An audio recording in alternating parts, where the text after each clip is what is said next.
Une maison sans porte ne tarde pas à se transformer en champ de bataille. Tout entre, bruit, cris, destruction. C'est ainsi qu'un esprit non protégé fonctionne. Quand tu ne mets pas de limite interne, n'importe quel commentaire, n'importe quel geste, n'importe quel regard devient un tir direct à ton équilibre. Il ne s'agit pas de ce que font les autres, mais du pouvoir que tu leur accordes. Beaucoup vivent en réagissant à tout, s'épuisant de l'intérieur sans s'en rendre compte. Si quelqu'un ne répond pas à un message, ils se sentent rejetés. S'ils entendent une critique, ils la portent toute la journée. Ils cèdent de l'espace, de l'énergie, de l'attention, comme si leur paix était quelque chose de jetable. Et tout cela pour une raison, ils n'ont jamais appris à la défendre. Protéger la paix intérieure est une discipline, pas un idéal, pas une belle phrase, mais une décision ferme que l'on prend chaque jour. Garder son calme n'est pas un signe de faiblesse, c'est de la maîtrise. Et cela ne signifie pas avaler ses émotions, mais apprendre à les canaliser sans les laisser te gouverner. Parce que quand les émotions te contrôlent, tu n'es plus celui qui décide. C'est la peur qui réagit, c'est la colère qui réagit, c'est la blessure qui n'a jamais cicatrisé qui réagit. Cette vidéo ne cherche pas à te consoler, elle vient te réveiller, parce que le chaos ne disparaît pas par magie. Ce qui change, c'est ton attitude face à lui. Nous ne sommes pas là pour nier les conflits, mais pour t'apprendre comment ne pas être emporté par eux. À partir de maintenant, nous allons construire une pratique stoïque, puissante et réelle. 8 leçons qui ne restent pas théoriques. 8 stratégies pour que tu reprennes le contrôle, renforce tes limites mentales et nettoie ton espace émotionnel. Ce qui est en jeu n'est pas mineur. Où tu apprends à protéger ta paix ou tu continues à la donner au premier venu qui croise ton chemin. Et cela se termine aujourd'hui. 1. Apprenez à dire non sans culpabilité et sans explication. Une clé qui ouvre toutes les portes perd sa valeur. Elle ne protège rien, elle ne choisit pas, elle ne fait pas de distinction entre ce qu'elle garde et ce qu'elle donne. C'est ainsi que se comporte celui qui dit oui à tout par peur de déranger, par crainte de ne pas être aimé, par habitude de se remettre à plus tard. Chaque fois que vous acceptez sans le vouloir, chaque fois que vous expliquez trop, chaque fois que vous avalez votre malaise pour plaire, vous cédez quelque chose qui vous appartient, votre espace, votre énergie, votre temps, votre paix. La plupart des gens pensent que dire non nécessite une justification, comme si leur repos, leur attention ou leur bien-être devaient être défendus par des arguments. Mais celui qui passe son temps à justifier chaque limite qu'il pose finit par demander la permission d'exister.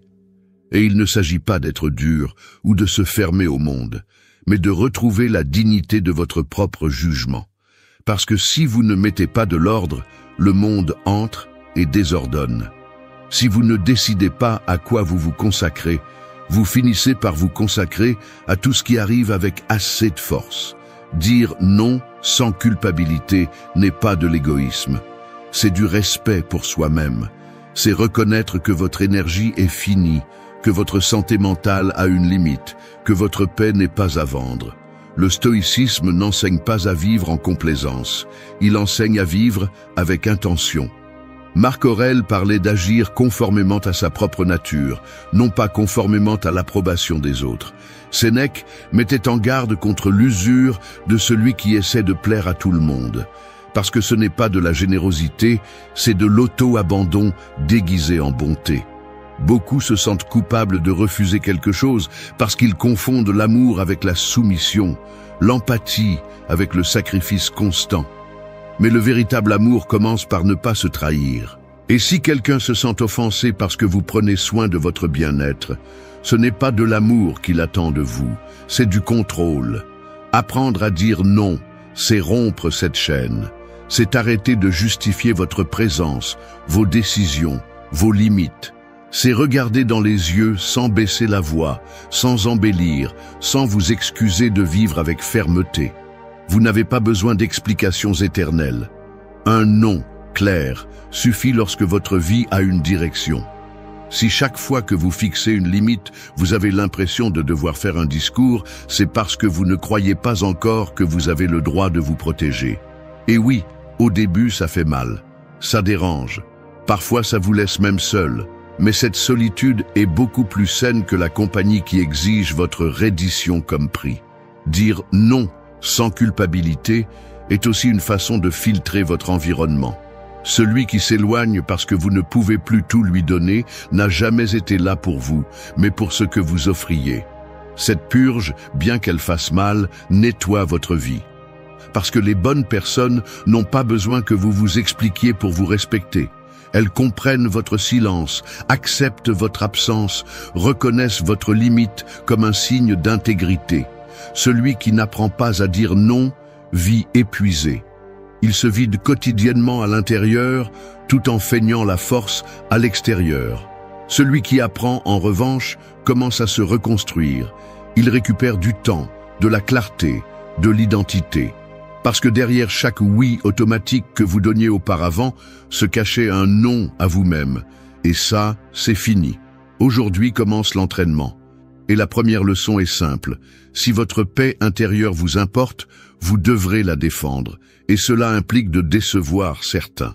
Mais mieux vaut décevoir les autres que de continuer à vous décevoir vous-même. C'est ainsi que l'on construit le respect. C'est ainsi que l'on reprend le contrôle. C'est ainsi que l'on commence à marcher en liberté. 2. Retire-toi sans prévenir de ce qui ne te nourrit plus. Il y a des silences qui ne s'expliquent pas, ils ne font que s'exécuter. Disparaître de certains lieux, relations ou habitudes ne vient pas toujours avec un préavis, ni avec des discours d'adieu. Parfois, la décision la plus sage est de partir sans bruit, sans drame, sans permission. Parce que quand quelque chose cesse de te nourrir, continuer est une forme élégante d'autodestruction. Il ne faut pas une dernière conversation pour justifier ton départ. Il faut du courage pour accepter qu'il n'y a plus rien à chercher là. Tout ce que tu as partagé avec quelqu'un ne doit pas être conservé par nostalgie. Tout ce que tu as fait par habitude ne mérite pas de continuer à occuper de l'espace dans ta vie. Beaucoup ne partent pas parce qu'ils attendent un signe, une excuse externe, une trahison claire. Mais parfois, il n'y a pas d'explosion. Juste une usure lente, subtile, constante. Tu te rends compte que cet endroit ne t'inspire plus, que cette personne ne t'écoute plus, que cette routine n'a plus d'âme. Et pourtant, tu restes. Tu te convaincs que c'est temporaire. Tu t'accroches à un souvenir, à une ancienne version de quelque chose qui a déjà changé pour toujours. Le problème n'est pas que quelque chose se termine, c'est que tu refuses de l'accepter. Et pendant ce temps, ton énergie se filtre dans des conversations vides, dans des efforts qui ne sont pas réciproques, dans des cercles qui tournent au même point.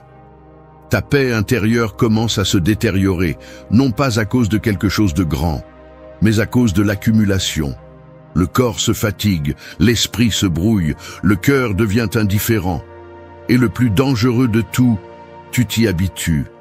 Tu crois que c'est ta place, quand en réalité, c'est ton signal pour partir. Te retirer n'est pas une défaite, c'est une victoire invisible. C'est comprendre que continuer à insister t'éloigne de toi, que protéger ton bien-être émotionnel implique de fermer des cycles sans scandale.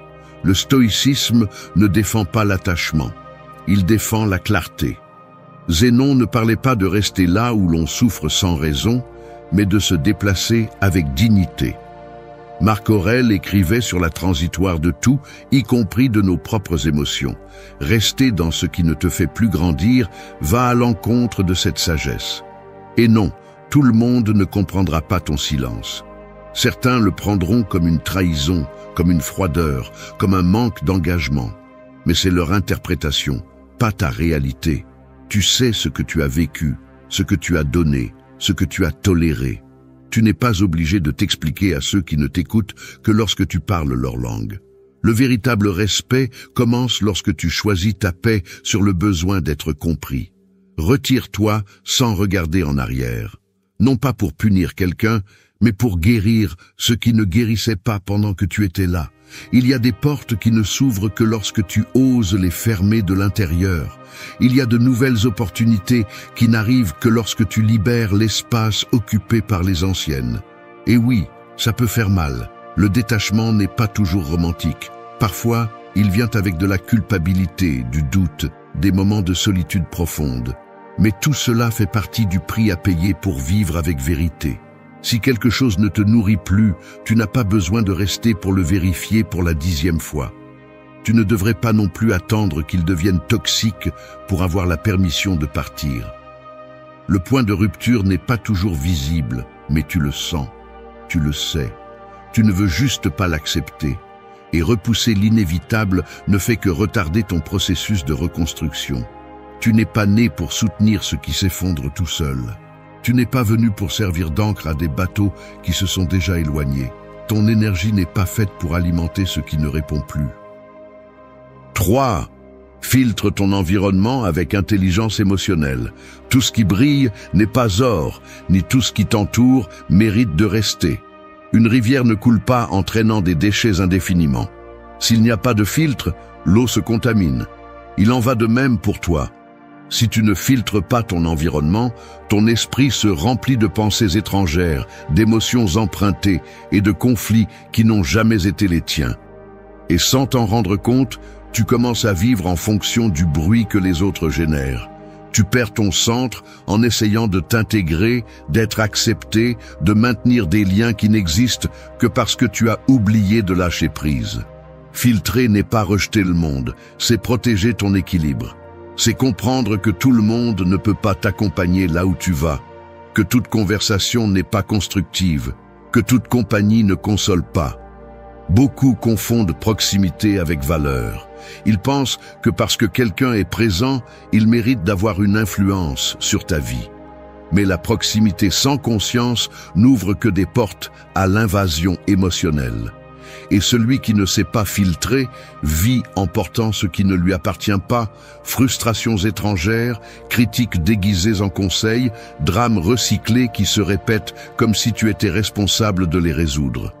L'intelligence émotionnelle ne consiste pas à sourire tout le temps ou à feindre le calme. C'est savoir reconnaître ce qui t'affecte, ce qui te motive et ce qui te stagne. C'est regarder clairement qui apporte et qui exige seulement. L'environnement influence plus que tu ne le penses. Si tu es entouré de plaintes, de négativité, de jugements constants, cela finit par modeler ta perception. Et si tu n'es pas attentif, tu commences à penser comme eux, à ressentir comme eux, à voir la vie à travers les mêmes filtres brisés. Le stoïcisme parle de l'entraînement de l'esprit, mais aussi de la protection de l'environnement qui l'entoure. Marc Aurèle n'écrivait pas au milieu des foules.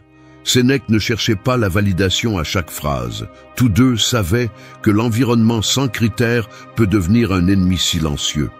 Et aujourd'hui, plus que jamais, cette sélection est urgente. Non par arrogance, mais par santé mentale. Non par supériorité, mais par survie émotionnelle. Tu n'es pas obligé de laisser tout le monde entrer dans ta vie simplement parce qu'ils frappent à la porte. Commence à observer. Qui ne te parle que lorsqu'il a besoin de quelque chose? Qui te vide après chaque conversation?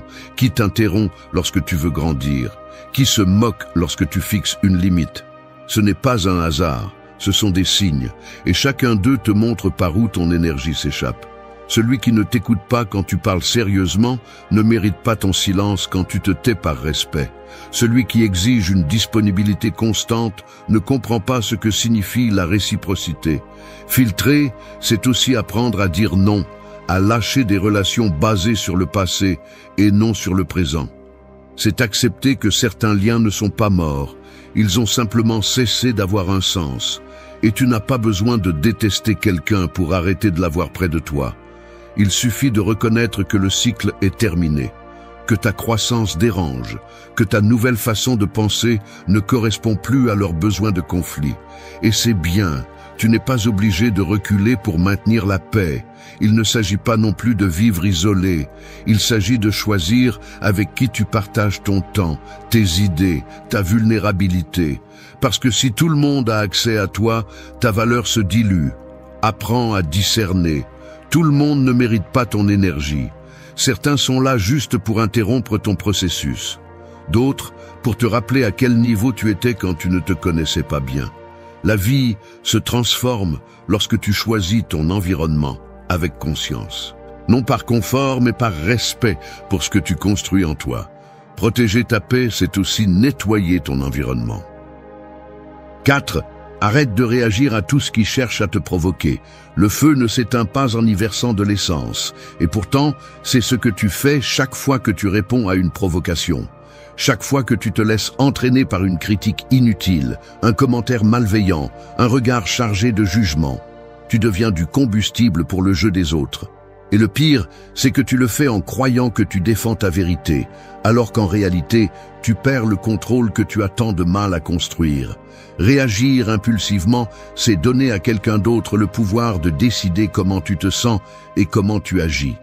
C'est permettre à quelqu'un d'autre de tirer ta paix au même niveau où il est déjà piégé.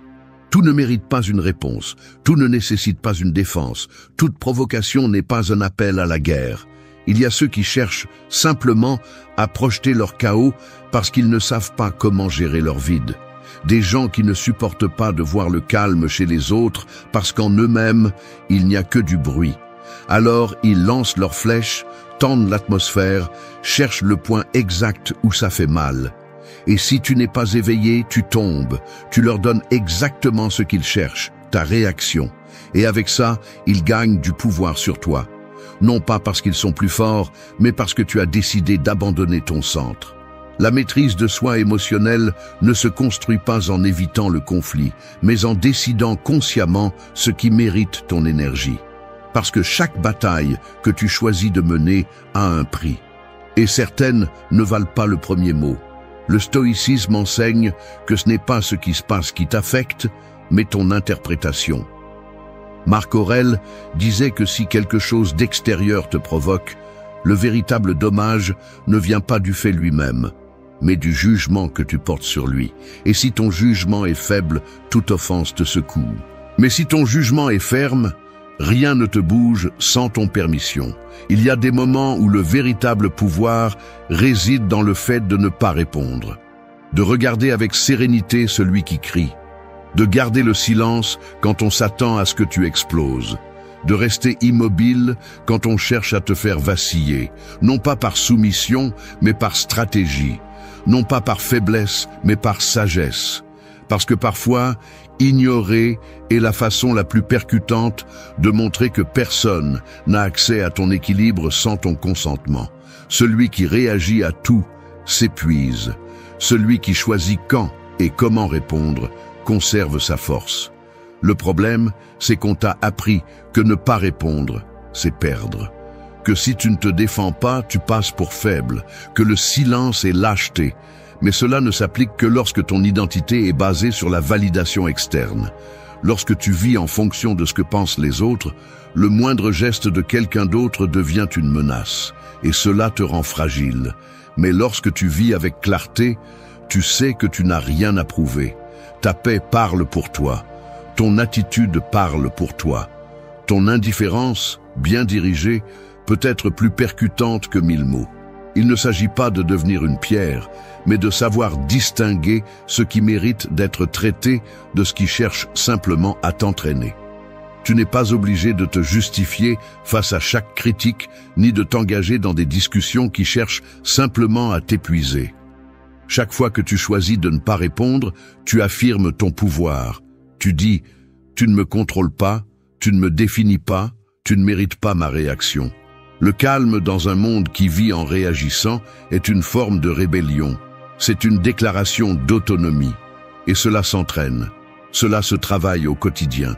Dans cet instant où tu pourrais crier, mais tu choisis de respirer. Dans cette seconde où tu pourrais exploser, mais tu décides de te retirer. Non pas par lâcheté, mais comme un signe que celui qui maîtrise son esprit n'a rien à prouver. 5. Entraîne ton esprit à ne pas être otage de la pensée. Une cage n'a pas besoin de barreaux pour piéger quelqu'un.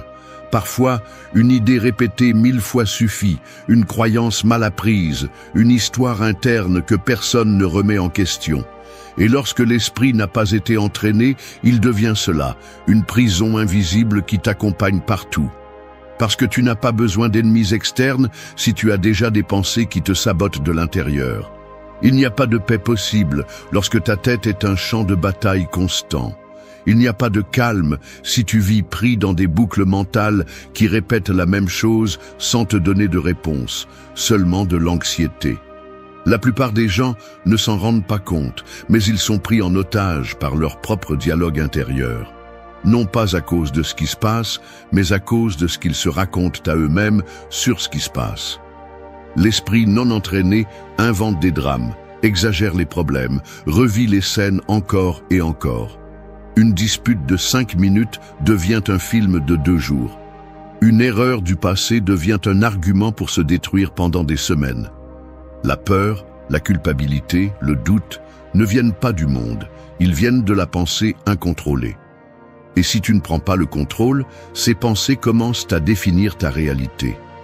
Le stoïcisme ne demande pas que tu élimines les émotions, il demande que tu les observes sans te laisser emporter. Il ne dit pas que tu arrêtes de penser, il dit que tu arrêtes de croire tout ce que tu penses. Marc Aurèle écrivait que nous ne devons pas être esclaves de nos passions, et cela inclut aussi les passions mentales. Parce qu'un esprit qui ne se remet pas en question devient un tyran silencieux. Il te vole de l'énergie. Il obscurcit ta perception, il te fait agir sur l'impulsion plutôt qu'à partir de la clarté. Entraîner l'esprit n'est pas un acte mystique ni un luxe pour les jours de congé. C'est une nécessité quotidienne si tu veux vivre en paix. Cela signifie s'arrêter avant de réagir, observer la pensée avant de la croire, faire une pause entre ce que tu ressens et ce que tu fais. Parce que cette pause est où naît ta liberté. Là, tu décides si tu continues à répéter les mêmes réponses de toujours, ou si tu choisis une nouvelle posture, plus ferme, plus consciente, plus toi. Quand tu n'entraînes pas ton esprit, tu finis par croire que tout ce qui te vient à l'esprit est vrai. Si une pensée te dit « tu n'es pas assez », tu l'acceptes. Si elle te rappelle une erreur, tu la revis. Si elle te projette un avenir tragique, tu le prends pour acquis. Mais rien de tout cela n'est réel jusqu'à ce que tu l'acceptes sans le filtrer. C'est pourquoi l'entraînement mental commence par le questionnement. Est-ce que ce que je pense est vrai? Est-ce que cela me sert? Est-ce que cela me fait grandir? Ou est-ce que cela me limite? Si tu ne passes pas tes pensées par ce filtre, tu seras leur otage même quand tout est calme à l'extérieur. La pensée peut être un outil ou un châtiment selon la façon dont tu l'utilises. Il ne s'agit pas de penser moins, mais de penser mieux, de diriger l'esprit plutôt que d'être dirigé par lui, d'observer le chaos sans devenir le chaos. Parce que lorsque tu entraînes ton focus, tu peux traverser des tempêtes sans que ta tête ne devienne un ouragan. Tu peux ressentir la peur sans qu'elle ne devienne de la panique. Tu peux te souvenir sans rester coincé dans le passé. Personne ne va entrer dans ton esprit pour l'organiser à ta place. C'est ta responsabilité. Tout comme tu entraînes ton corps pour résister, tu entraînes ta pensée pour ne pas abandonner. Avec la méditation, la réflexion, la pleine conscience. Non pas pour effacer ce qui fait mal, mais pour le traiter avec clarté. Non pas pour éviter l'inconfort, mais pour ne pas l'agrandir avec des pensées inutiles. Un esprit entraîné n'est pas un esprit vide, c'est un esprit stable, capable de voir la peur sans céder, de ressentir l'émotion sans devenir esclave, de penser oui, mais sans tomber en otage. 6. Maintiens ton calme sans demander la permission. Il ne faut pas une tempête pour couler un bateau. Parfois, il suffit que le capitaine perde le contrôle du gouvernail. Et c'est exactement ce qui se passe lorsque tu cèdes ton calme à ce qui se passe à l'extérieur. Peu importe à quel point la mer semble sereine si la panique règne en toi. Parce que la vraie paix ne dépend pas du climat extérieur, mais de ta capacité à te maintenir lorsque tout commence à tourner. Celui qui n'apprend pas à maîtriser son centre vit en réagissant à l'environnement comme une marionnette. Si l'autre crie, tu cries. Si l'autre part, tu te brises. Si l'autre presse, tu te troubles. Et à la fin, tu ne sais plus qui prend les décisions dans ta vie. Maintenir le calme n'est pas éviter les conflits, ni vivre dans un faux état zen. C'est choisir de ne pas devenir le reflet du chaos des autres. C'est voir que tout peut être en feu autour de toi et pourtant rester lucide. Et cela ne se fait pas en attendant que les autres se comportent comme tu le souhaiterais.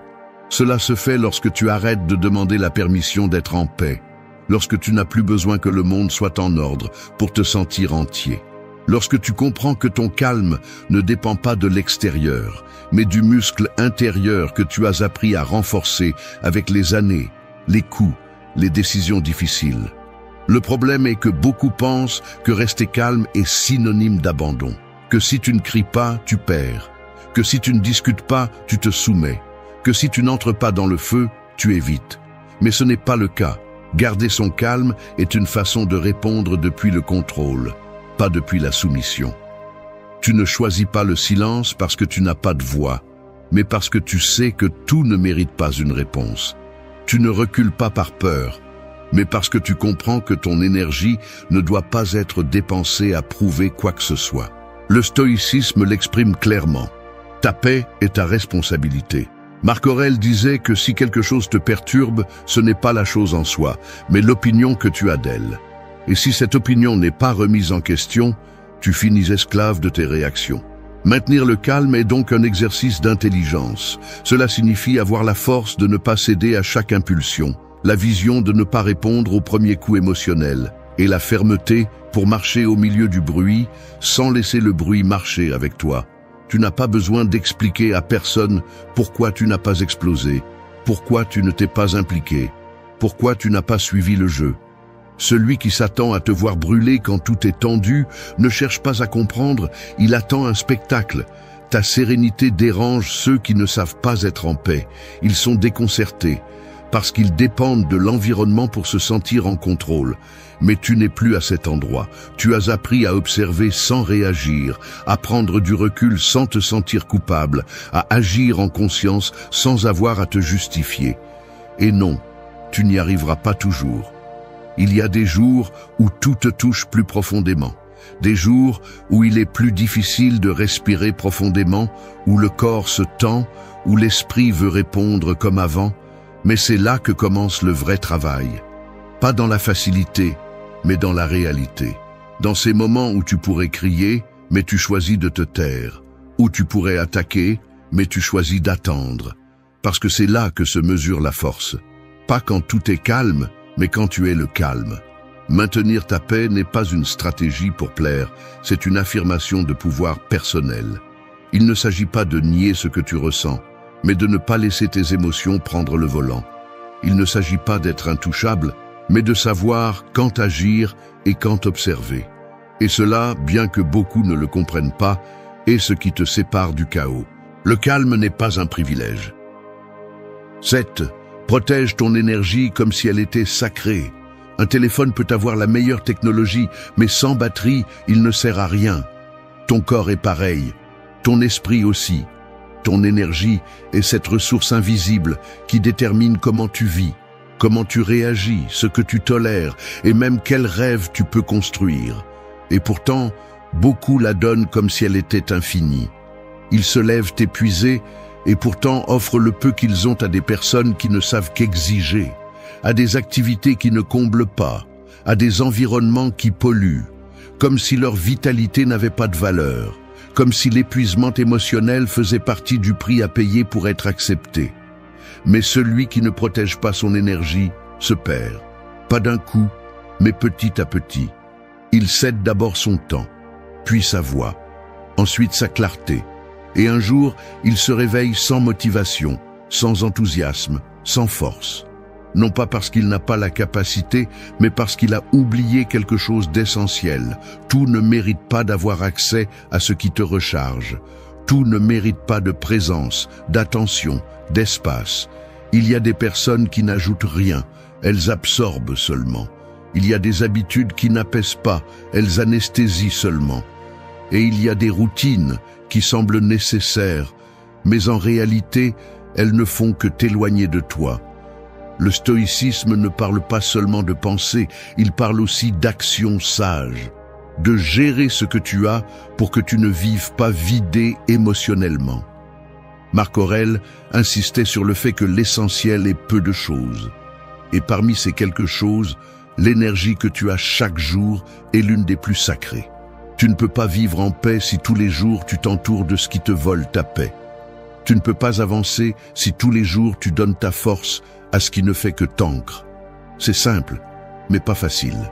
Parce que cela nécessite de prendre des décisions inconfortables, de poser des limites, de décevoir ceux qui se nourrissent de ton épuisement. Il y a des relations qui n'existent que parce que tu ne sais pas dire stop, des conversations qui continuent parce que tu ne sais pas les clore, des obligations que tu remplis parce que tu crois encore que prendre soin de tout le monde est ton devoir. Mais prendre soin de tout le monde au détriment de toi-même n'est pas de la noblesse, c'est de l'abandon. Et cela, avec le temps, devient une maladie. Ton corps commence à protester, ton esprit est saturé, ton esprit s'éteint, parce que tu es déconnecté de la seule chose qui peut te maintenir debout, ton énergie vitale. Apprends à observer ce qui te diminue, une réunion inutile, une critique que tu permets, une personne qui arrive toujours avec des charges et jamais avec du soutien. La liste est devant toi tous les jours, mais tu ne la regardes pas parce que tu préfères éviter le conflit. Mais éviter le conflit externe ne devrait pas signifier en provoquer un interne. Quand tu dis oui à tout ce qui te vide, tu dis non à ton bien-être. Et cela, aussi silencieux soit-il, s'accumule. Protéger ton énergie, c'est commencer à te traiter comme quelqu'un qui compte. C'est reconnaître que tu n'as pas à donner tout ce que tu as pour être valable. C'est savoir que ta présence a de la valeur. Et c'est pourquoi elle ne peut pas être partout. C'est sélectionner avec intention. C'est fermer des portes, s'éloigner sans culpabilité, dire « pas aujourd'hui ». Parce que quand tu te respectes à ce niveau, les autres apprennent aussi à le faire. Et ceux qui ne comprennent pas, simplement ne devraient pas être si proches.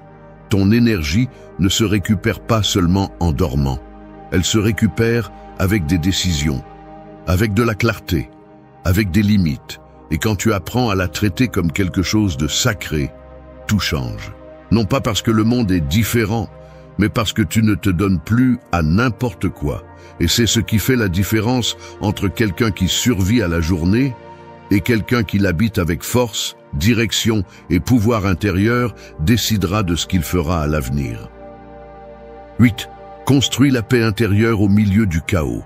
La tranquillité ne se trouve pas, elle se construit, comme celui qui élève un refuge au milieu du désert, sans garantie d'ombre, sans promesse de pluie, seulement avec la certitude que s'il ne le fait pas, personne d'autre ne le fera.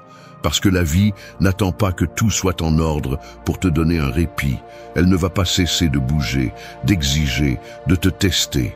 Et si ta paix dépend de la perfection extérieure, alors tu es condamné à vivre en ruine, en attendant qu'un élément externe répare ce que seul toi peux commencer à construire de l'intérieur. Le chaos n'est pas l'ennemi, il fait partie du chemin. Ce qui peut te détruire, c'est la façon dont tu l'affrontes.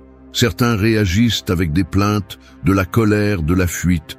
D'autres y font face avec un calme qui ne vient pas de l'extérieur, mais d'une décision interne.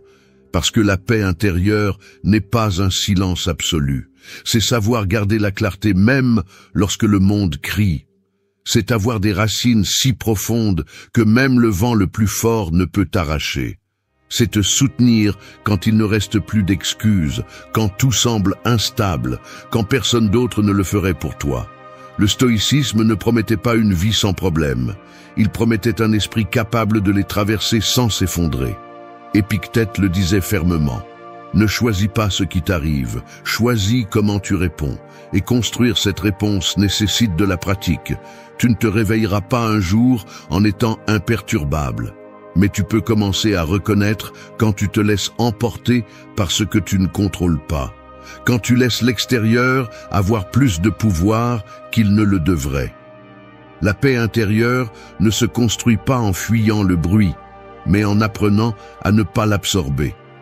Cela signifie arrêter de porter les problèmes des autres comme s'ils étaient les tiens. Arrêter de résister à ce que tu ne peux pas changer. Arrêter de dépenser de l'énergie à essayer de faire fonctionner tout à ta manière et commencer à te concentrer sur la seule chose qui est toujours entre tes mains, ton attitude, ta discipline émotionnelle, ta façon d'être présent au milieu du désordre. Parce que l'extérieur va changer toujours, mais si tu apprends à rester ferme, tu n'as plus besoin que rien te soutienne. Personne ne va te donner cette paix. Elle n'existe pas dans une phrase motivante ni dans une retraite lointaine. Elle se construit ici, dans le quotidien, dans le difficile, dans le répétitif. Quand tu choisis de ne pas répondre immédiatement, quand tu décides de ne pas te battre contre l'inévitable, quand tu commences à vivre avec intention plutôt qu'avec réaction. Chaque choix est une brique, chaque limite est un mur solide, chaque acte d'auto-soin est une base plus solide. Et sans t'en rendre compte, un jour tu te retrouves à marcher en toi sans peur, sans bruit, sans tremblement, sans demander au monde de se taire pour pouvoir respirer. C'est la fin du scénario, mais pas de ton processus. Parce que tout ce que tu as entendu, tu peux l'ignorer ou l'appliquer. Tu peux continuer à réagir comme d'habitude, ou tu peux commencer à te construire à partir du centre. La décision n'est prise par personne d'autre que toi. Tu es face à ce choix en ce moment même. Soit tu te laisses emporter comme tant d'autres, soit tu choisis de vivre à partir d'un calme qui ne s'achète pas, qui ne s'explique pas, qui ne se feint pas. Un calme réel. Celui qui se gagne avec l'autocontrôle. Celui qui n'a plus besoin d'excuses. Celui qui naît lorsque tu décides enfin d'être maître de toi-même et de te mettre en priorité avant tout. Merci d'être resté jusqu'à la fin de la vidéo. Si vous avez tout vu, commentez « Je suis stoïcien » comme notre signe secret, indiquant que vous êtes un véritable apprenant du stoïcisme. N'oubliez pas de vous abonner et de liker la vidéo si elle vous a plu. Se réveiller sans direction, c'est comme lâcher la barre en pleine tempête. Peu importe à quel point tu as bien dormi, si en ouvrant les yeux tu ne sais pas qui commande dans ton esprit, tu as déjà commencé à perdre. Le bruit du monde n'attend pas. Il t'attaque dès que tu te réveilles. Des nouvelles inutiles, des comparaisons absurdes, des tâches en suspens qui ne finissent jamais, des gens qui exigent sans comprendre ce que tu portes. Et si tu n'es pas préparé, si tu n'as pas construit une armure interne avant de sortir sur le terrain, ce ne sera pas le monde qui te détruira. Ce sera toi qui te rendras sans résistance. Beaucoup commencent la journée sans se poser de questions, sans prendre le temps de décider quel type de présence ils veulent avoir dans leur propre vie. Ils laissent la première pensée les entraîner, le premier message dicter leur humeur, la hâte kidnapper leur volonté. Et ce désordre mental se transforme en anxiété, en fatigue émotionnelle, en un sentiment de vivre sans vivre. Le matin devient un champ de mine quand il n'est pas conçu avec intention. Cette vidéo commence là où tout change, dès la première minute de la journée. Ici, il ne s'agit pas de théories vides ni de phrases inspirantes. Ce que tu vas entendre, ce sont des principes stoïciens appliqués à la vie réelle. Des pratiques simples mais puissantes. Des actions concrètes qui t'apprennent à construire le calme avant le bruit, le contrôle avant le chaos et la direction avant de bouger. Parce que ce n'est pas un hasard si ceux qui dirigent leur journée avec discipline et clarté ne se brisent pas sous la pression externe. Ils s'élèvent au-dessus d'elle, restent jusqu'à la fin. Ce n'est pas une vidéo pour te sentir motivé un moment. C'est un guide pour créer des matins qui te préparent de l'intérieur, qui forgent ton tempérament et renforcent ton caractère. Nous allons construire dès le matin la version la plus solide de toi. 1. Honorer chaque matin ce que tu possèdes déjà. Un guerrier ne va pas au combat sans reconnaître ses armes. Et toi, chaque matin, tu te réveilles avec un arsenal que tu ignores. La vie, le corps que tu habites, les opportunités invisibles qui attendent ton regard, les liens qui te soutiennent, même les batailles surmontées qui ont laissé des cicatrices, mais aussi de la force. Honorer ce que tu possèdes déjà, c'est regarder cet arsenal avec respect avant de bouger. Car celui qui ne remercie pas ce qu'il a, le transforme en poids mort. Il ne s'agit pas de prétendre que tout est parfait, ni de répéter des phrases vides. C'est une décision consciente de ne pas commencer la journée par le manque, mais par la reconnaissance. Le stoïcisme n'a jamais parlé de chercher le bonheur à l'extérieur. Sénèque l'a bien dit, l'essentiel est déjà en toi. Il ne faut pas aller le chercher, il faut le réveiller. Lorsque ta première pensée de la journée est une plainte ou une urgence, tu conditionnes déjà ton esprit à se concentrer sur ce qui manque. et un esprit entraîné à détecter les manques voit des problèmes même dans l'abondance. C'est pourquoi la première chose à cultiver chaque matin est une pause silencieuse pour observer et reconnaître ce qui reste. Le toit qui te couvre, l'esprit qui pense, le corps qui ressent, les leçons que tu as déjà intégrées. Tout cela t'appartient déjà. Ce que tu en fais dépend de toi. Beaucoup se lèvent en regardant ce qu'ils n'ont pas. Ils voient le téléphone, ils voient les réseaux, ils voient ce que les autres montrent et sentent que leur vie n'est pas à la hauteur. Et là commence la défaite. Avant même de s'habiller, ils se sentent déjà moins. Avant de parler, ils se sont déjà comparés. Avant d'agir, ils se sont déjà sabotés. Tout cela parce qu'ils ne prennent pas un moment pour remercier ce qui est déjà là. La gratitude stoïcienne n'est pas un exercice superficiel, c'est une stratégie de guerre mentale. C'est reconnaître que même si le monde ne change pas, ton attitude peut le faire. Et cette attitude a le pouvoir de transformer la façon dont tu perçois et affrontes ce qui vient. Honorer ce que tu possèdes déjà ne signifie pas le conformisme. C'est avoir une clarté sur ton point de départ. Lorsque tu reconnais ce que tu as, tu utilises mieux tes ressources. Lorsque tu comprends que tu es aujourd'hui plus fort qu'hier, que tu as survécu à des choses qui t'auraient brisé auparavant, que tu as des outils que d'autres donneraient tout pour avoir, alors tu te tiens dans la journée avec une autre posture. Tu ne traînes pas les pieds, tu marches avec direction. Tu ne te lamentes pas, tu avances. Parce que tu sais déjà que tu ne pars pas du vide, mais d'une base construite avec effort, avec douleur, avec histoire. Cette habitude n'a pas besoin de rituels compliqués. Il suffit d'un moment de présence avant de regarder n'importe quel écran, avant d'écouter n'importe quelle voix extérieure. Demande-toi en silence, qu'est-ce que j'ai aujourd'hui que je n'avais peut-être pas hier? Qu'est-ce qui me soutient même au milieu du chaos? Qu'est-ce que j'ai déjà accompli qui semblait impossible hier? Et ne cherche pas de grandes réponses, cherche les vraies. Le corps qui respire encore, l'esprit qui pense encore, la volonté qui ne s'est pas encore rendue, c'est du pouvoir. C'est déjà en toi. Commencer la journée avec gratitude ne t'affaiblit pas, ça te focalise. Parce qu'une personne qui reconnaît sa valeur interne n'a pas besoin de compétition, ni de prouver quoi que ce soit, ni de se traîner pour obtenir validation.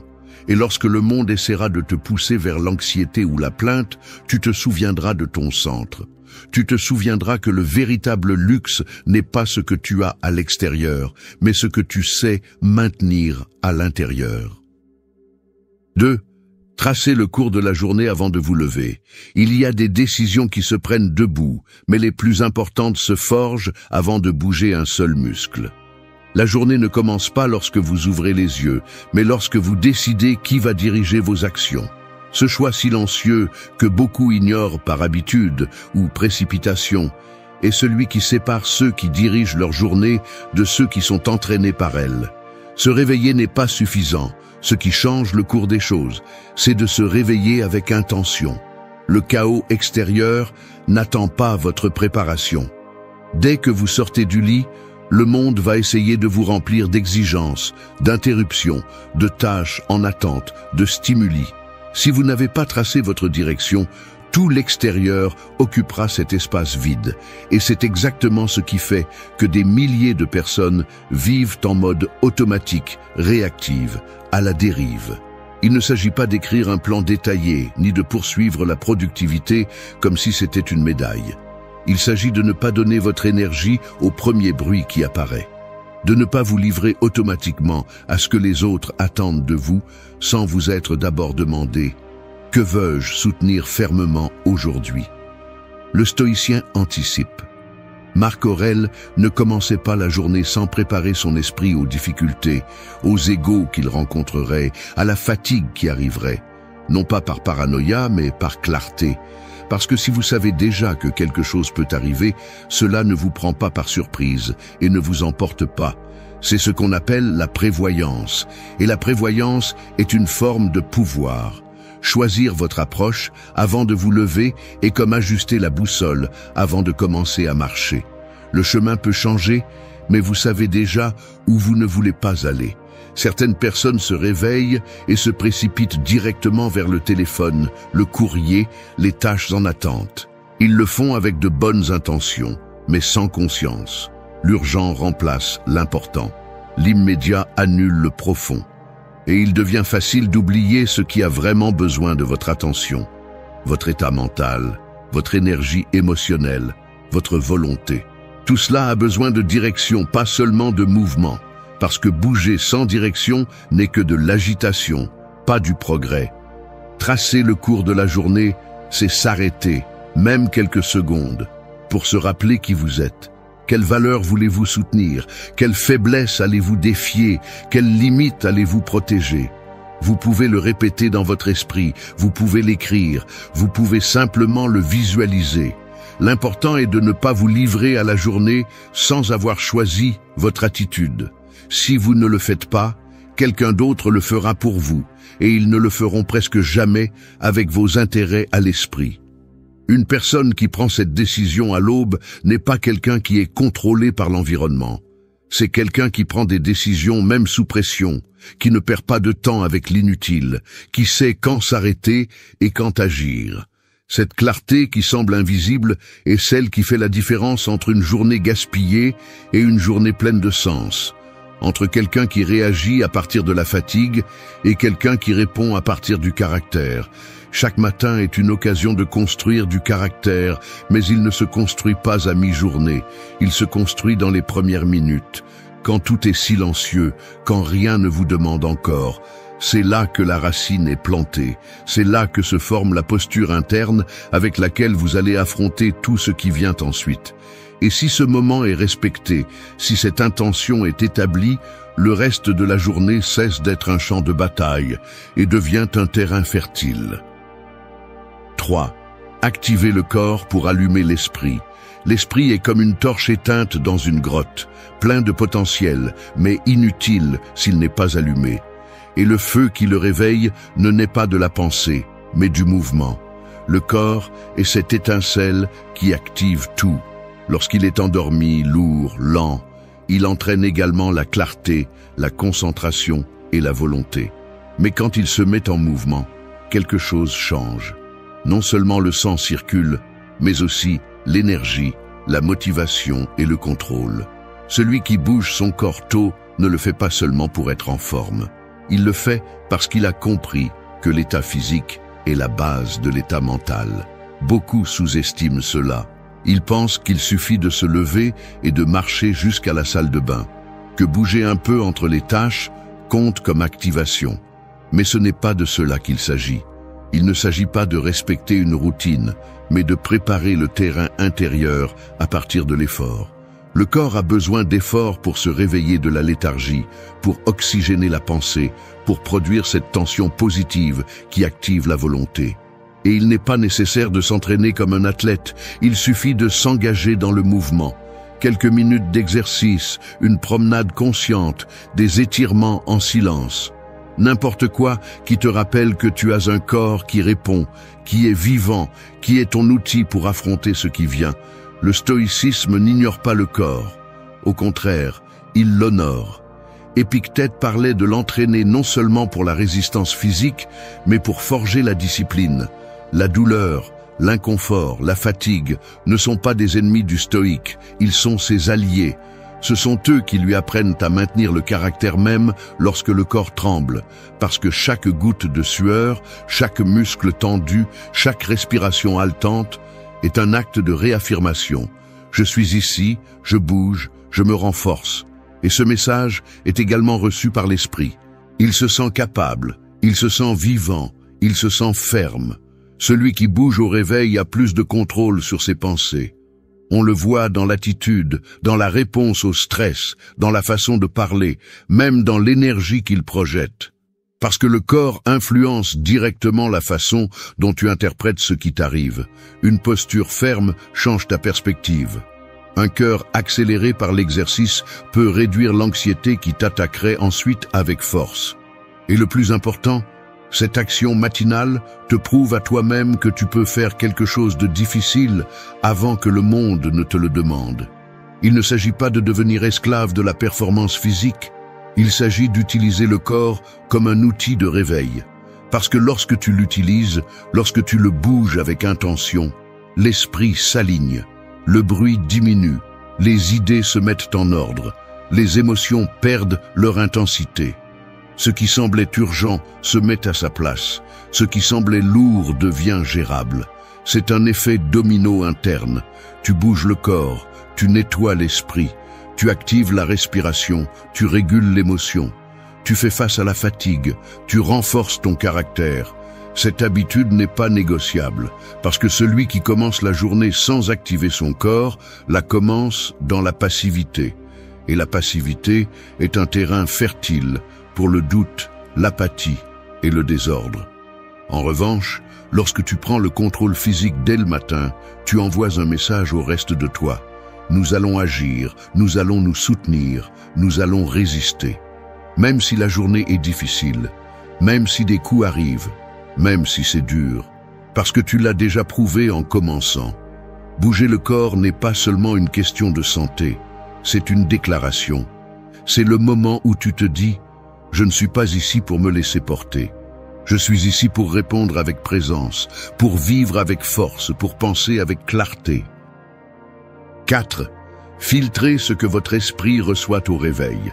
L'esprit fraîchement éveillé est comme un terrain fertile, juste avant la semence. Ce que vous y mettez dans les premières minutes va croître tout au long de la journée, pour le meilleur ou pour le pire. Si vous semez du bruit, de l'anxiété, des comparaisons, des plaintes et des distractions, n'espérez pas de clarté plus tard. Si vous plantez de l'intention, de la tranquillité, de la présence et de la direction, alors votre journée aura des racines solides. Le problème n'est pas seulement ce qui entre, mais ce qui entre en premier reste. Il s'installe, dirige votre attention, altère votre état émotionnel et conditionne vos décisions. Les gens sous-estiment la vulnérabilité mentale qui existe au réveil. Ils se lèvent, débloquent leur téléphone et ouvrent un réseau social avant même d'avoir pris une respiration consciente. Ils se précipitent pour lire des nouvelles pleines de tragédies, pour voir des images qu'ils n'ont pas demandées, pour absorber l'anxiété des autres comme si elle était la leur. Et puis, ils se demandent pourquoi ils se sentent agités, pourquoi ils ont du mal à se concentrer, pourquoi ils sont irritables, sans raison. Ils ne voient pas cela venir parce qu'ils l'ont normalisé. Mais la vérité est que l'information que vous consommez est aussi la nourriture de votre esprit. Et tout ce qui nourrit ne nourrit pas. Certains contenus intoxiquent, d'autres vous volent votre concentration, votre énergie, votre paix. Le stoïcien comprend cela clairement. Il ne s'agit pas de vivre déconnecté du monde, mais de choisir avec sagesse ce que vous permettez d'entrer lorsque vous êtes le plus exposé. Marc Aurèle parlait du pouvoir que les pensées ont à déterminer la qualité de la vie. Mais ces pensées ne surgissent pas du néant. Elles sont construites en partie avec ce que vous consommez. Filtrer n'est pas une faiblesse, c'est une stratégie. C'est mettre une barrière consciente entre vous et ce qui n'apporte rien. C'est protéger votre esprit avec la même rigueur avec laquelle vous protégeriez votre espace physique si vous saviez que quelqu'un essaye de l'envahir. Chaque matin devrait avoir une sorte de quarantaine mentale. Une courte période pendant laquelle vous décidez fermement ce que vous n'allez pas voir, ce que vous n'allez pas lire, ce que vous n'allez pas écouter. Parce que ce qui semble inoffensif, ce message, ce post, cet audio qui arrive à peine vous vous réveillez, peut modeler votre énergie sans que vous vous en rendiez compte. Un mot mal dit, une comparaison déguisée en motivation, une attente irréelle que quelqu'un publie comme si c'était la norme. Tout cela perce votre centre si vous n'êtes pas vigilant. Et commencer la journée contaminée n'est pas quelque chose qui se corrige avec une belle pensée plus tard. Ce qui entre en premier donne le ton à tout le reste. Filtrer signifie aussi choisir ce que vous voulez permettre. Une lecture brève qui vous inspire, une pensée qui vous rappelle qui vous êtes, une phrase qui vous ancre dans le présent. Peut-être juste respirer en silence, observer sans juger, se connecter avec le corps, sans distraction. Ce sont de petites décisions, mais leur impact est disproportionné. parce qu'elles établissent un cadre de stabilité avant que le monde n'essaie de vous pousser vers le chaos. Ce n'est pas facile. Cela nécessite de rompre avec des habitudes qui se répètent depuis des années. Cela nécessite de regarder son téléphone et de décider de le laisser de côté. Cela nécessite de résister à la tentation de vous remplir de choses que vous n'avez pas besoin de savoir. Mais celui qui y parvient gagne, parce qu'il garde le contrôle là où les autres le perdent. Parce qu'il ne laisse pas son esprit être modelé par le bruit, mais le modèle avec intention. Et c'est avoir un avantage. C'est jouer la journée depuis le centre, pas depuis la périphérie. Votre esprit n'est pas une poubelle où n'importe qui peut jeter son contenu. C'est un espace sacré qui définit votre perception, votre état émotionnel et votre comportement. Celui qui le protège dès le début se renforce de l'intérieur. 5. Pratiquez le silence comme premier acte de la journée. Les grands tremblements de terre ne commencent pas par du bruit, mais par une vibration subtile, à peine perceptible, qui change tout de fond en comble. C'est ainsi que commence aussi le chaos interne, non pas par des cris, mais par une accumulation invisible de stimuli, d'exigences et de pensées qui se bousculent à peine réveillées. C'est pourquoi pratiquer le silence comme premier acte de la journée n'est pas seulement une pause, c'est une déclaration. C'est mettre un frein à ce tremblement mental avant qu'il ne devienne une secousse. C'est avoir le courage de ne pas courir, de ne pas répondre, de ne pas remplir le vide par du bruit, mais de le soutenir par la présence. Le silence met beaucoup de gens mal à l'aise parce qu'il les oblige à être avec eux-mêmes. Parce que dans le silence, il n'y a pas de distraction, il n'y a que toi et tes pensées. Et cela, si on ne s'est pas entraîné, peut sembler insupportable. Mais le stoïcien voit dans ce premier silence une opportunité de contrôle, de connexion, de clarté. Marc Aurèle n'avait pas besoin de 1000 voix pour commencer sa journée, il avait besoin de s'écouter sans interférence. Épictète ne demandait pas de motivation externe, il s'asseyait dans son propre calme et décidait de là. Parce que celui qui commence en silence commence en puissance. Cette habitude ne consiste pas à méditer comme une mode. Il ne s'agit pas de s'asseoir pour penser joliment, ni de fermer les yeux pour échapper au monde. Il s'agit de permettre au corps et à l'esprit de s'aligner avant d'agir. De ne pas parler aux autres avant d'avoir parlé avec toi. De ne pas passer un appel sans avoir fait une pause auparavant. Parce que dans cet espace sans mots, sans écran, sans demande, quelque chose de rare et de précieux émerge. La conscience. Pratiquer le silence te montre à quelle vitesse ton esprit veut courir. Dès que tu ouvres les yeux, des tâches en attente, des souvenirs, des peurs, des comparaisons surgissent. Tout cela apparaît sans avoir touché quoi que ce soit d'externe. Et si tu ne le regardes pas en face, si tu ne le reconnais pas, il va te traîner en automatique pendant le reste de la journée.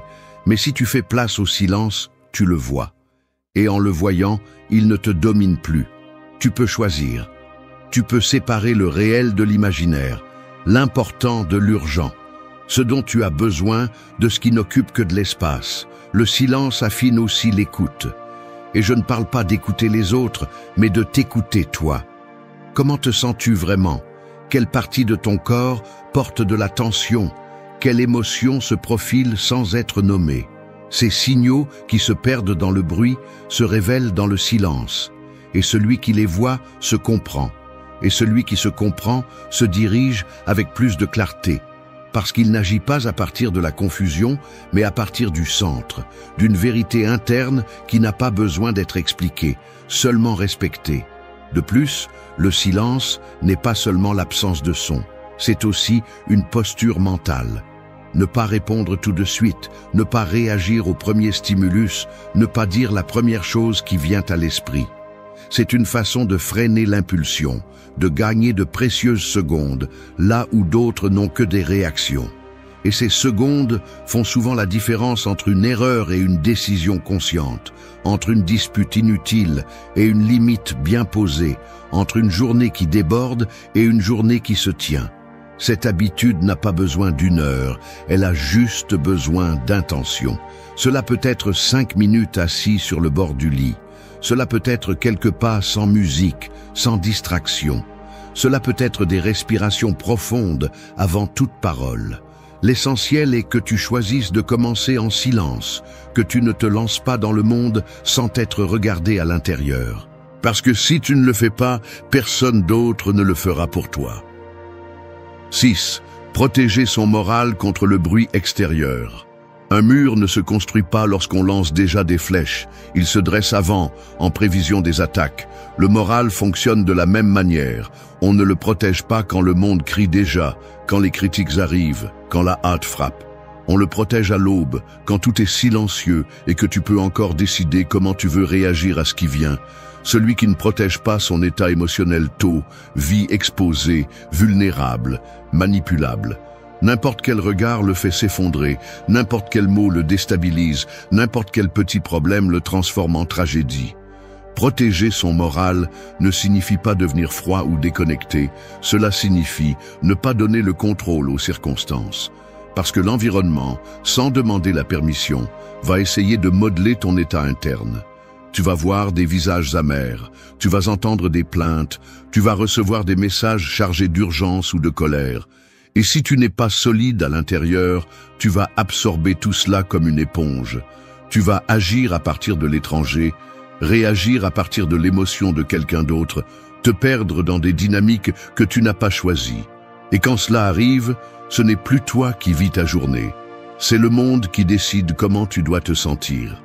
Les stoïciens ne niaient pas les émotions, mais ils les dirigeaient. Ils n'étaient pas immunisés contre le bruit extérieur, mais ils entraînaient leur intérieur pour que ce bruit ne pénètre pas sans contrôle.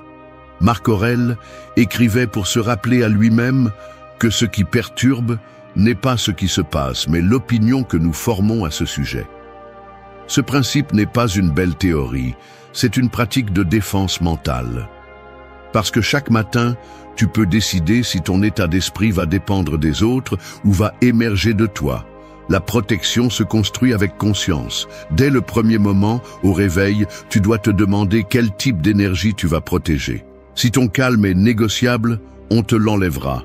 Si ton focus dépend de l'environnement, tu le perdras. Si ton estime de toi est soutenue par l'approbation externe, toute critique te brisera. C'est pourquoi cette habitude consiste à préparer le terrain émotionnel avant de sortir dans le monde.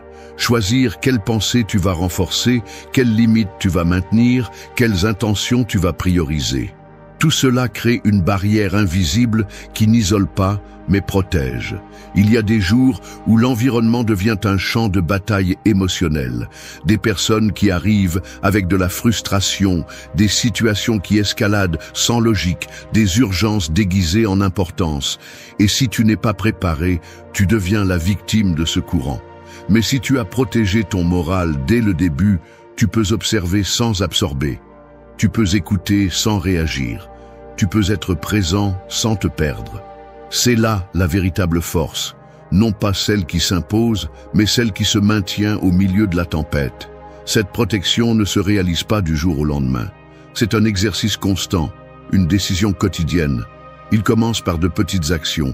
Éviter l'exposition à du contenu négatif dès le réveil, répéter une affirmation qui te rappelle ta direction, écrire une idée qui te ancre, visualiser la fermeté avec laquelle tu vas bouger. Ce sont des gestes simples, mais ils forment un mur interne qui résiste quand d'autres s'effondrent. Et ce mur n'est pas de la dureté, c'est de la clarté. Ce n'est pas de la froideur, c'est du focus. Ce n'est pas de l'égoïsme, c'est de la protection. Parce que ton état d'esprit n'est pas un luxe, c'est ta base.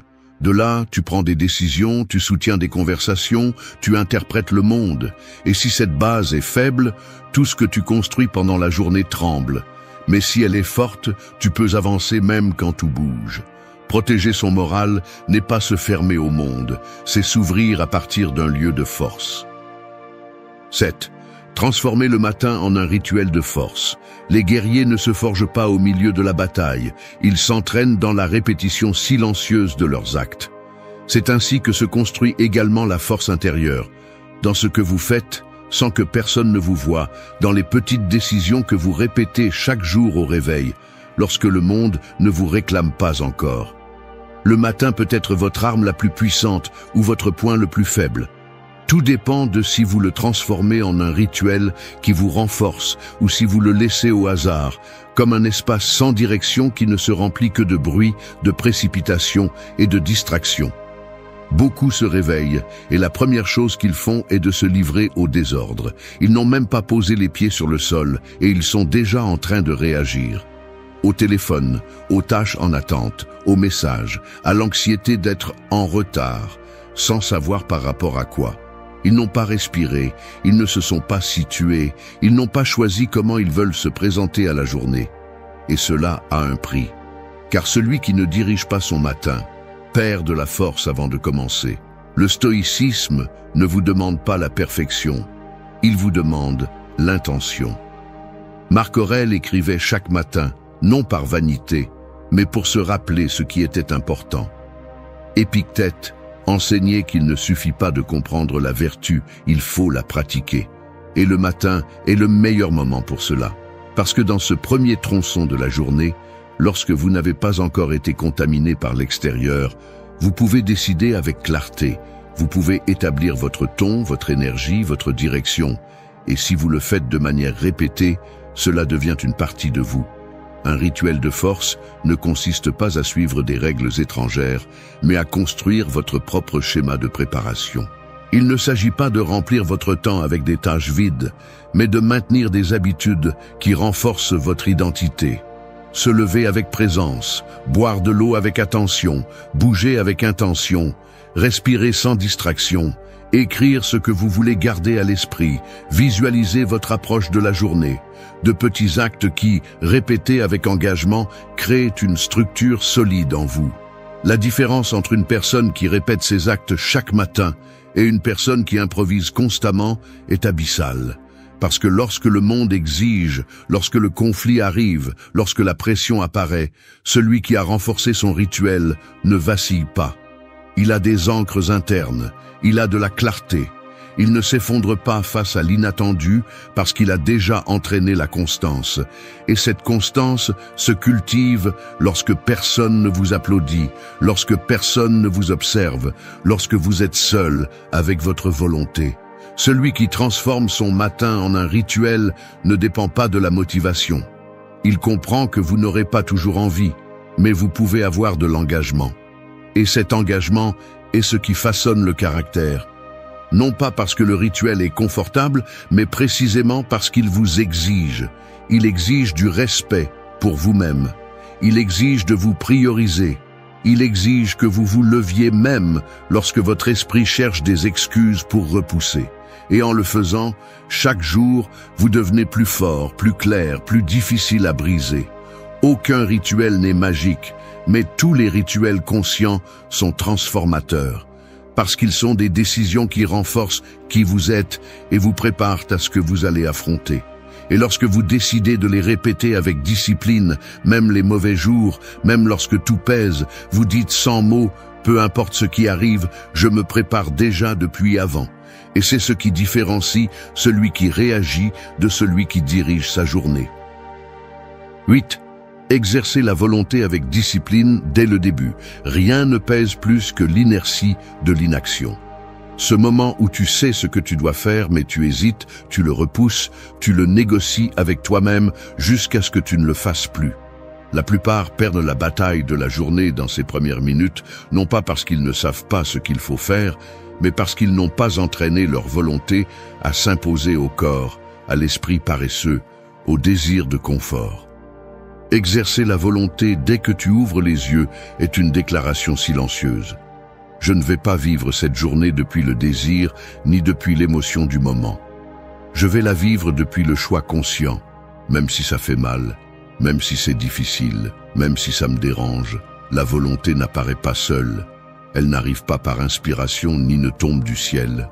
Elle se forge, et elle se forge tôt, quand personne ne t'oblige, quand personne ne t'exige, quand tu pourrais facilement choisir la facilité, mais tu choisis ce qui est correct. C'est ça la discipline. Faire ce qui est nécessaire, même quand tu n'as pas envie. Et cette discipline, loin d'être une prison, est le seul véritable chemin vers la liberté.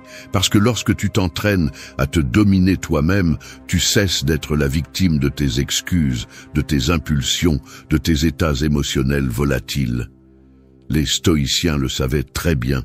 La liberté n'est pas de faire ce que tu veux. Elle est de pouvoir te refuser ce que tu sais qui t'affaiblit. Marc Aurèle parlait de commencer la journée comme un soldat à son poste, sans plainte, sans drame. Épictète enseignait que si tu ne peux pas te contrôler même dans les petites choses, n'espère pas avoir le contrôle dans les grandes. Parce que tout commence dans le minimum. Te lever à l'heure que tu as décidé. Ne pas toucher le téléphone si tu as dit que tu ne le ferais pas. Faire le mouvement que tu t'es promis. Respecter l'habitude même si personne ne la voit. Chaque fois que tu tiens une promesse avec toi-même, aussi petite soit-elle, tu envoies un message à ton esprit. Je suis fiable, je suis capable, je ne cède pas à la première gêne. Et ce message, répété chaque matin, construit une identité solide, stable, résistante. Alors que d'autres vivent dans le cycle des excuses et de l'auto-apitoiement, tu construis du caractère. Et ce caractère se remarque dans la façon dont tu parles, dans la façon dont tu restes ferme, dans la façon dont tu choisis ce qui te rend fort, pas ce qui te fait te sentir bien un moment. Le matin n'est pas seulement un moment de la journée, c'est le champ d'entraînement de ta volonté. C'est le scénario où tu décides si tu vas être esclave de tes désirs ou leader de ta propre vie. Et tu le décides avec des actions concrètes, pas avec des intentions vagues, pas avec des phrases inspirantes, mais avec une vraie discipline. Celle qui agit sans attendre de récompense immédiate, celle qui accomplit même si personne n'applaudit, celle qui se maintient même quand tout en toi veut lâcher. Et si tu y parviens, si tu deviens quelqu'un qui exerce sa volonté dès la première minute de la journée, alors le reste devient plus gérable. Les défis ne disparaissent pas, mais tu ne les affrontes plus depuis la faiblesse. C'est le message que je veux que tu gardes. Un matin stoïcien ne s'agit pas d'avoir du temps libre, ni de vivre sans stress. Il s'agit de choisir consciemment ce que tu fais dans les premières heures de la journée. Parce que c'est là que se définit qui va diriger, toi ou le chaos. Et si c'est toi qui décides, qui agis, qui te tiens avec intention, alors peu importe ce qui se passe à l'extérieur, tu es déjà préparé. Parce que la journée n'est pas dominée par celui qui la survit, mais par celui qui la confronte avec un esprit ferme, un corps éveillé, des émotions en équilibre et une volonté active. C'est le véritable avantage, c'est la véritable liberté. Et ça commence maintenant, avec toi, au réveil. Merci d'être resté jusqu'à la fin de la vidéo. Si vous avez tout vu, commentez « Je suis stoïcien » comme notre signe secret, indiquant que vous êtes un véritable apprenant du stoïcisme. N'oubliez pas de vous abonner et de liker la vidéo si elle vous a plu. Rendez-vous dans la prochaine vidéo et rappelez-vous, continuez à cultiver votre esprit stoïque. Ton esprit est une salle de commandement, des écrans, des alarmes et des leviers internes qui répondent à chaque mot que tu entends et à chaque souvenir qui s'allume. Lorsque tu cèdes le contrôle, le bruit prend des décisions pour toi. Un commentaire actif déclenche la colère, un souvenir maltraité agit comme un sabotage, une pensée en boucle consomme de l'énergie comme si tu laissais toutes les lumières allumées. Ce n'est pas le monde qui te brise, c'est l'interprétation que tu fais du monde. Le stoïcisme ne sucre pas cette vérité. Tu ne contrôles pas le climat extérieur, tu contrôles les commandes internes, ton jugement, ton focus, ta réponse. Ce parcours ne promet pas un réconfort facile, il promet une force réelle. Nous allons ajuster les filtres mentaux, couper l'entrée des pensées qui intoxiquent, placer des gardiens à la porte du langage interne et redonner de la discipline au corps lorsque l'émotion tente de prendre le volant. Psychologie profonde pour reconnaître l'ombre qui pousse les réactions automatiques et principe stoïcien pour les transformer en décisions conscientes. Celui qui contrôle ses commandes internes ne vit pas à la merci des caprices d'autrui ni des impulsions momentanées. Il vit avec une tension calme, avec présence et direction. Reste jusqu'à la fin et prends place au centre de contrôle. À partir de maintenant, tes réponses t'appartiennent. 1. Réponds depuis ton centre, pas depuis ta blessure. Ton esprit est un réacteur avec un noyau blindé. Lorsqu'il reste intact, il soutient toute la structure, mais s'il se fissure, toute étincelle externe déclenche une chaîne qui dévore le calme. Répondre depuis ton centre stabilise ce noyau sous pression.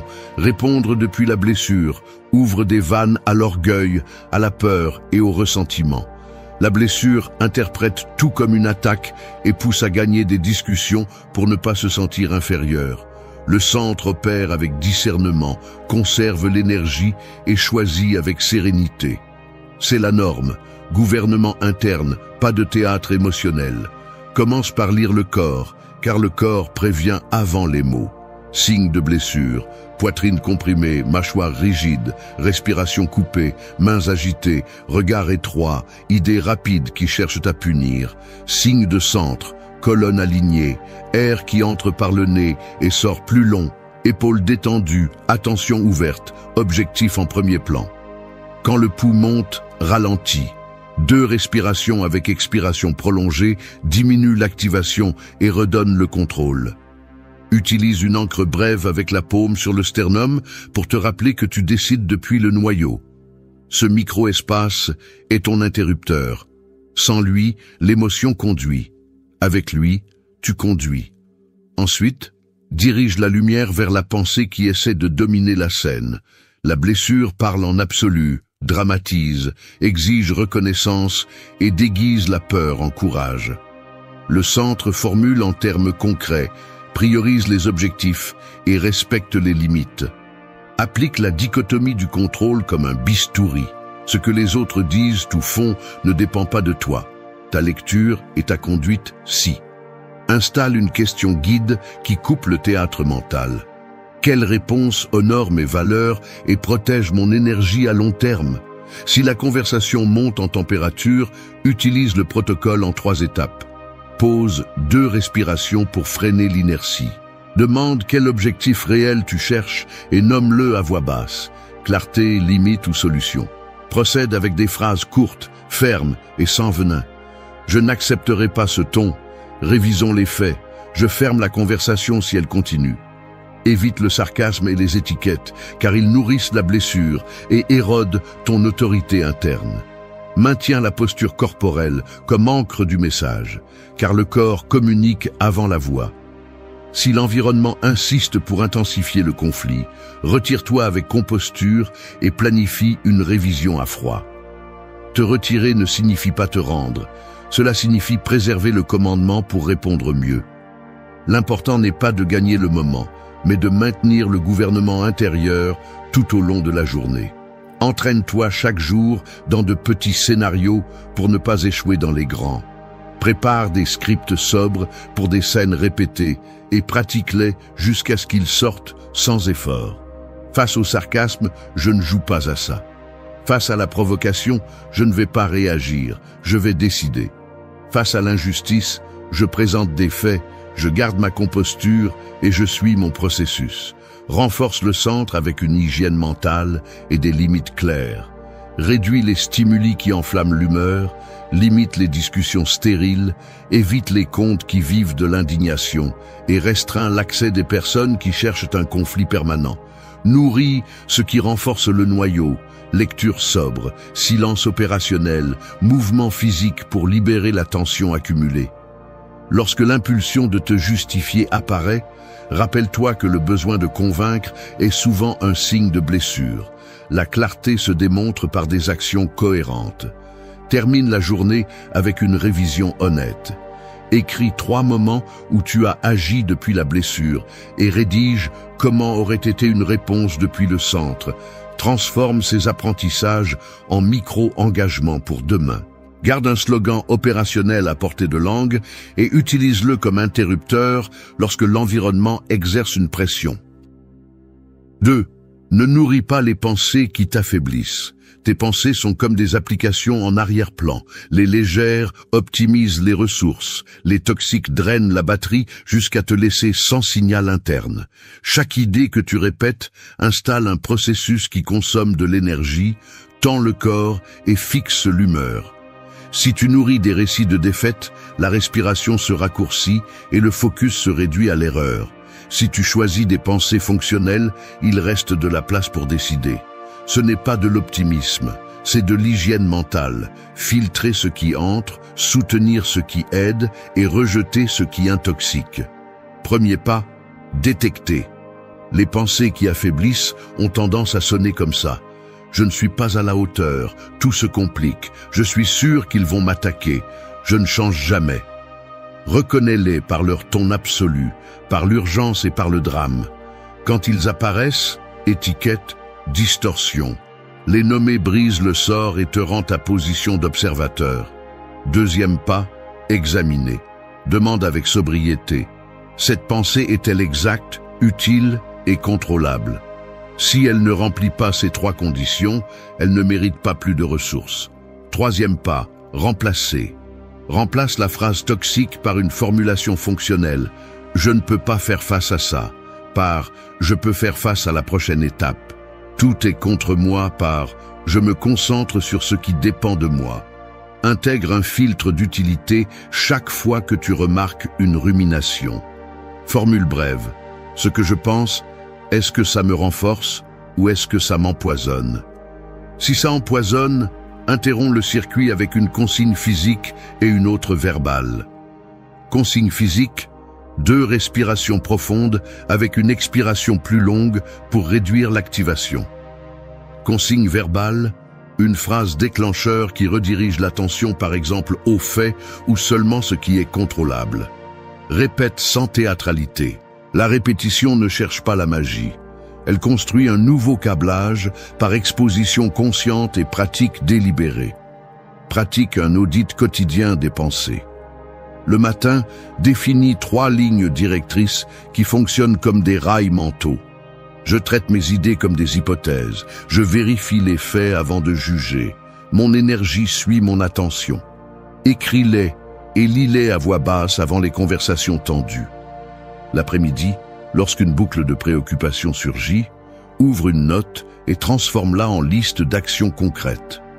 Si quelque chose ne dépend pas de toi, déplace-le dans la colonne « Non contrôlable » et laisse-le partir avec une longue expiration. Ne nourris pas les pensées qui t'humilient sous le masque du réalisme. Le réalisme n'est pas du pessimisme maquillé.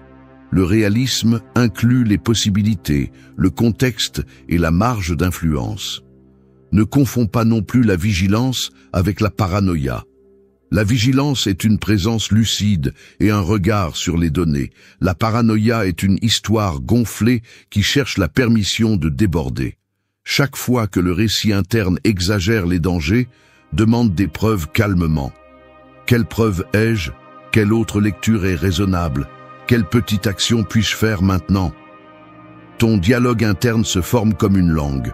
Constamment, correction et utilisation sur le terrain. Évite les contenus qui ne font que provoquer, les contes qui vivent de l'indignation et les conversations qui ne mènent à rien. Guérir le régime mental ne te rend pas naïf. Il te place en position de stratège. L'esprit n'est pas une poubelle publique, c'est un laboratoire. Protège l'entrée, mesure les résultats et améliore les processus. Si tu retombes dans la rumination, évite la punition. Corrige le cap sans drame. Chaque correction est un vote en faveur de ta force. Termine la journée avec un exercice bref. Écris 3 pensées qui ont drainé de l'énergie, 3 reformulations utiles et une petite action liée à chacune. Archive la liste et repose-toi avec la conscience que le système se calibre pendant que tu dors. Demain, tu continueras à affiner l'instrument avec le même critère.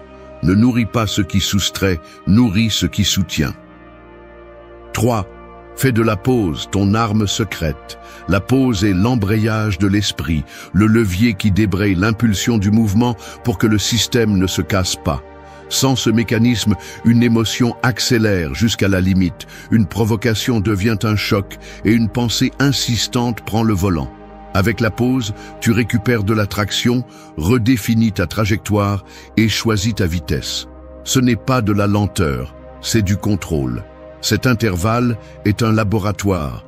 Tu réduis le bruit, vérifies les données, alignes l'intention et alors seulement tu agis. Celui qui maîtrise la pause transforme les discussions en dialogue, les impulsions en décision et la tension en direction. Commence par le corps, car le corps marque le feu de signalisation interne. Lorsque tu ressens une pression dans la poitrine, une mâchoire rigide ou une respiration courte, active une ancre brève. Posture haute, épaules détendues, langue relâchée, 2 respirations avec une expiration plus longue. Cette micro-intervention réduit l'activation et ouvre un espace pour penser. Ensuite, concentre ton attention sur un point précis de l'environnement ou sur la sensation de l'air sortant par le nez. Nommer en silence ce qui se passe sans jugement. Colère présente, ton élevé, urgence de répondre, te rend le rôle d'observateur. Avec un pouls plus bas, formule une question qui coupe le théâtre mental. Que veux-je accomplir ici? Clarté, limite ou solution? Si c'est la clarté, demande des faits spécifiques. Si c'est une limite, exprime-la avec fermeté et courtoisie. Si c'est une solution, propose la prochaine action vérifiable. Évite le sarcasme et les diagnostics de personnes, concentre-toi sur les comportements et les données. La pause ne réprime pas, elle encadre. Elle ne gèle pas non plus, elle dirige. Elle sert à rappeler la dichotomie du contrôle. Tu ne choisis pas les mots des autres, tu choisis ton prochain mouvement. Utilise des phrases déclencheuses qui ordonnent l'esprit, au fait, seulement ce qui est contrôlable. Je réponds quand c'est clair. Dans les conflits tendus, applique un protocole simple. Pause, question, procède. Pose 2 respirations pour briser l'inertie. Questionne l'objectif réel et nomme-le à voix basse. Procède avec une phrase brève, sans venin et avec une intention concrète. Évite les pièges fréquents. Faire une pause n'est pas punir par le silence, ni cacher l'évitement sous l'étiquette de la prudence. Si tu as besoin de temps, dis-le avec transparence et fixe un retour. Je répondrai dans l'après-midi avec l'information complète. Ne prolonge pas la pause au point de perdre une opportunité. Ne la réduis pas non plus à un geste théâtral. Entraîne-la quotidiennement dans des contextes petits pour ne pas échouer dans les grands. Pratique avec la boîte de réception. Avant de répondre à un message, 3 respirations et un but. Informer, demander, décider. Pratique sur la route. Face à un coup de klaxon, respire, vérifie les rétroviseurs, maintiens ta voix. Pratique en réunion. Lorsque tu ressens l'envie d'interrompre, compte jusqu'à 3 et demande des faits. Alimente le réflexe avec une routine brève au réveil, 3 respirations, une intention écrite, aujourd'hui je fais une pause avant de répondre, et une ligne directrice, moins de réaction, plus de direction. Prends soin de ton alimentation mentale, réduis les stimuli qui enflamment l'humeur et les conversations qui ne mènent à rien. Ajoute des espaces de silence opérationnel et de mouvement physique pour décharger l'excès d'activation. À la fin de la journée, note 2 scènes où tu as bien fait une pause et une où une pause a manqué. Décris ce que tu feras différemment demain. Cette comptabilité intime consolide l'habitude. Chaque pause est un vote en faveur de ton gouvernement intérieur. Chaque vote renforce ta confiance silencieuse. Et quand le coup émotionnel arrivera, tu ne chercheras pas de magie. Tu exécuteras une procédure sobre qui te maintient au centre. Pause, observe, encadre, décide. C'est ton arme secrète pour protéger la paix, soutenir la force et diriger l'émotion sans la nier. 4. Entraînez votre attention comme si c'était un muscle. L'attention fonctionne comme une fibre musculaire qui se renforce avec une tension bien gérée et s'atrophie avec des stimuli sans but. Un focus entraîné soutient des conversations difficiles, étudie en profondeur et détecte des signaux subtils avant de décider.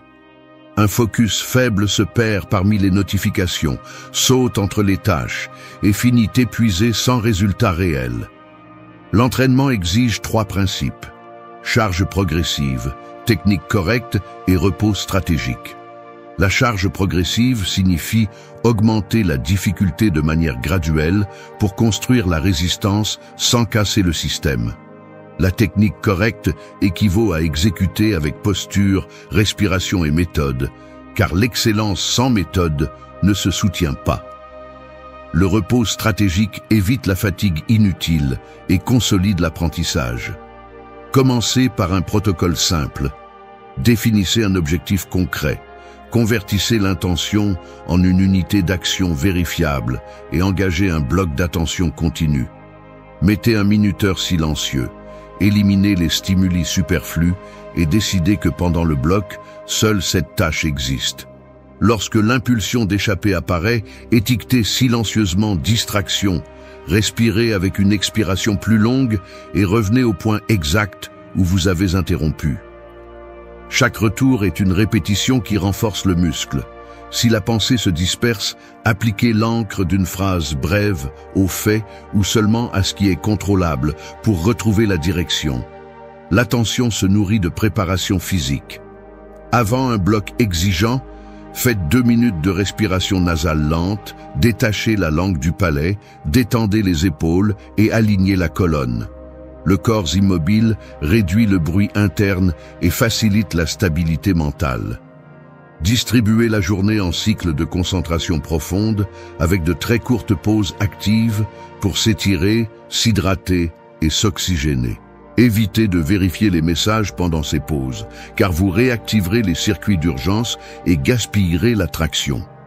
À la fin de chaque cycle, enregistrez ce qui a été accompli et définissez la prochaine étape concrète. Cette comptabilité renforcera l'habitude avec des preuves.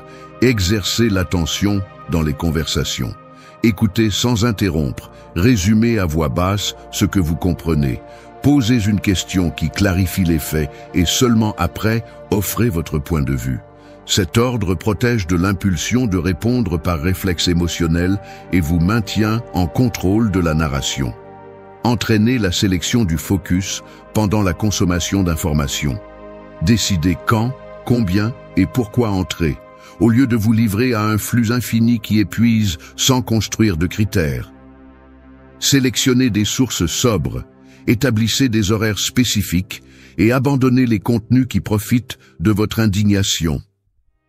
L'attention que vous donnez à ce qui est trivial est retirée de vos priorités. L'esprit ne fonctionne pas comme un dépôt ouvert, il fonctionne comme un laboratoire qui nécessite des protocoles.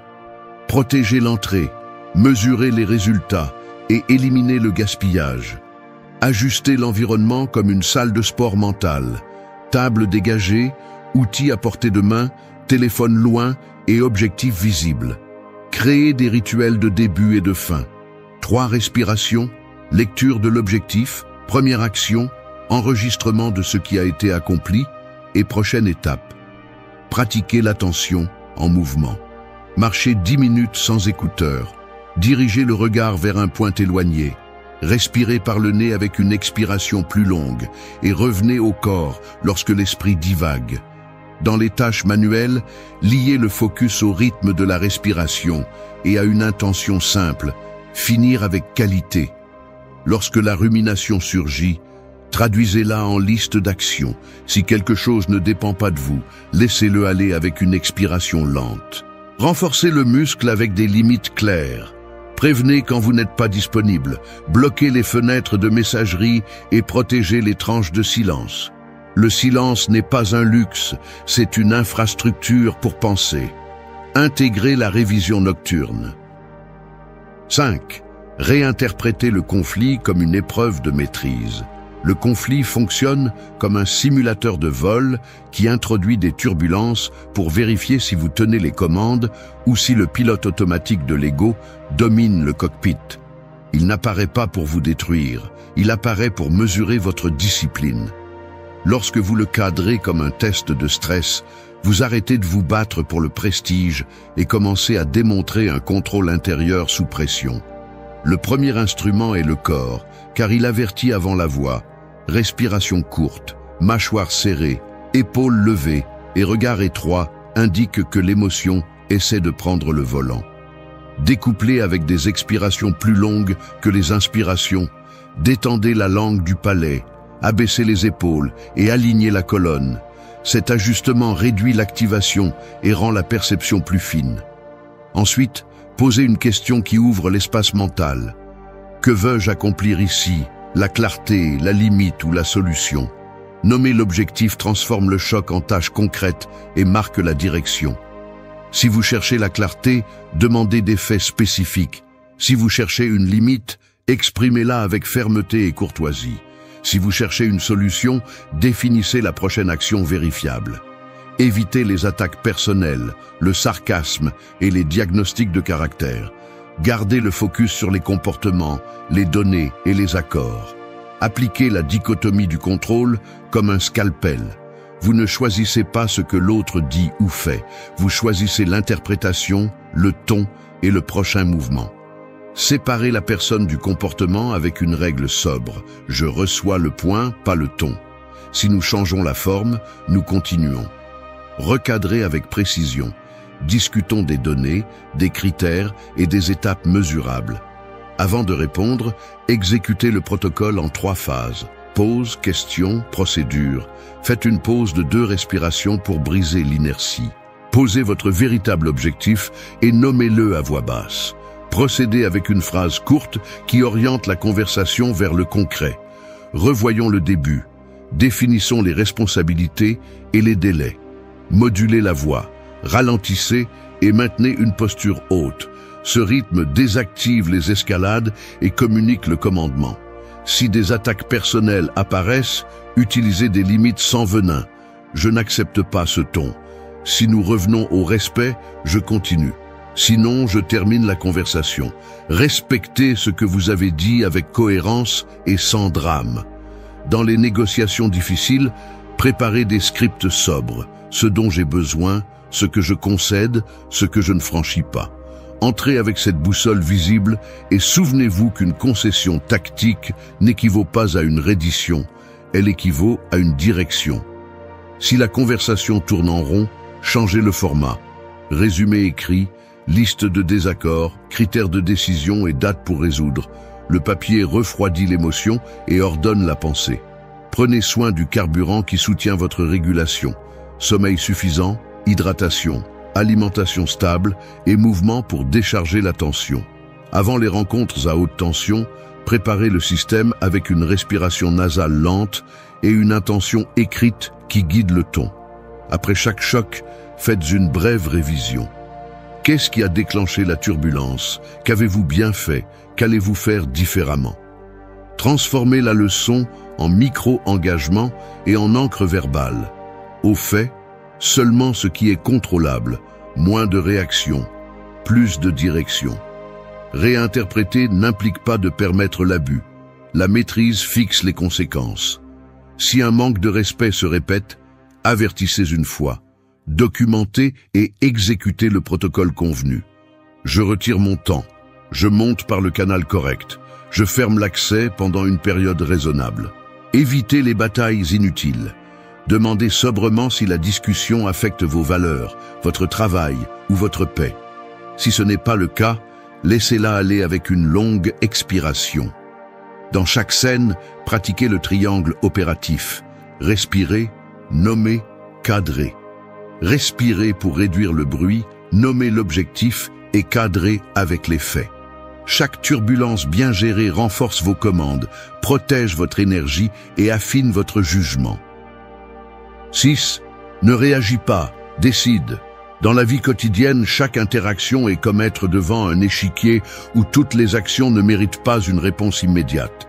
Celui qui réagit sans réfléchir déplace des pièces simplement sous l'impulsion du moment, laissant des vides que l'adversaire ou la situation exploite. Celui qui décide calmement choisit des actions qui renforcent sa position à long terme, même si cela signifie ne pas bouger de pion à ce moment-là. La réaction naît de l'instinct, du besoin de combler un vide inconfortable.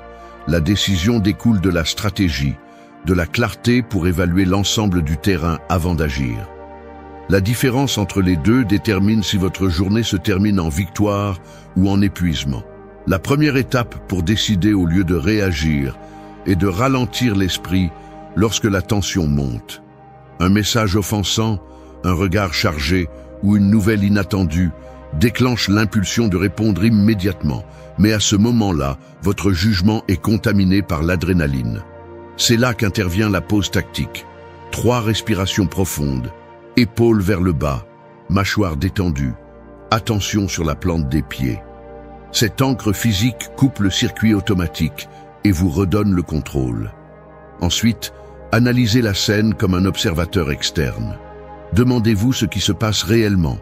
Quelle est l'intention derrière ce que vous avez entendu ou vu et si la situation nécessite une action ou simplement de la distance.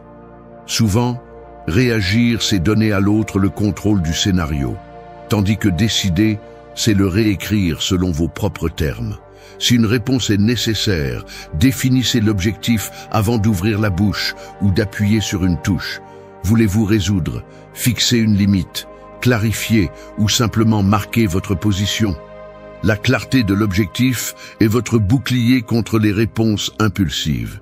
Pour affiner cette habitude, entraînez-vous avec le protocole des 3 filtres.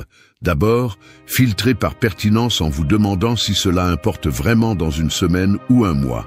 Ensuite, filtrez par contrôle en vérifiant si vous avez réellement le pouvoir de changer le résultat. Enfin, filtrez par impact en évaluant si votre intervention améliorera la situation ou ne fera qu'alimenter le conflit. Si cela échoue à l'un de ces filtres, le meilleur coup est le silence ou le retrait. Dans les conversations tendues, utilisez un langage qui indique un choix, pas une réaction. Au lieu de « je n'aime pas ce que tu as dit », optez pour « je préfère que nous parlions de faits ».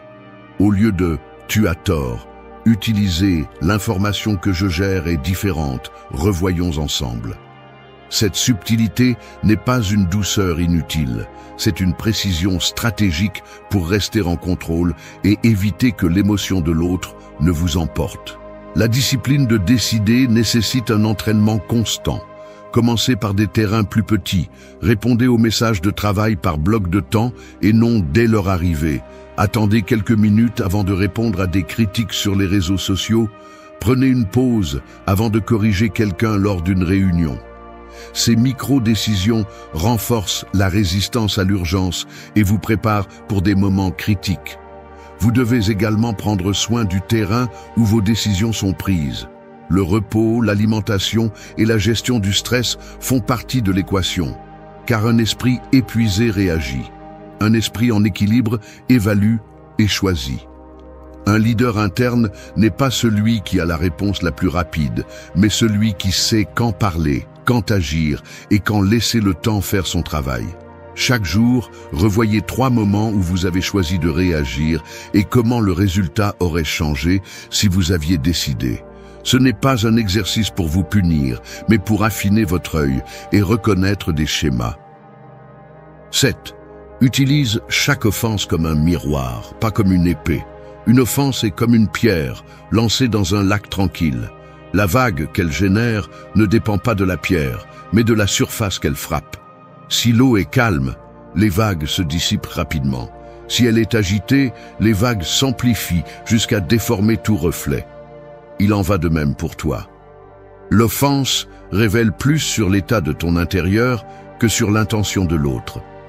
L'utiliser comme une épée, c'est répondre avec la même arête qui t'a blessé, perpétuant le cycle d'attaque et de défense.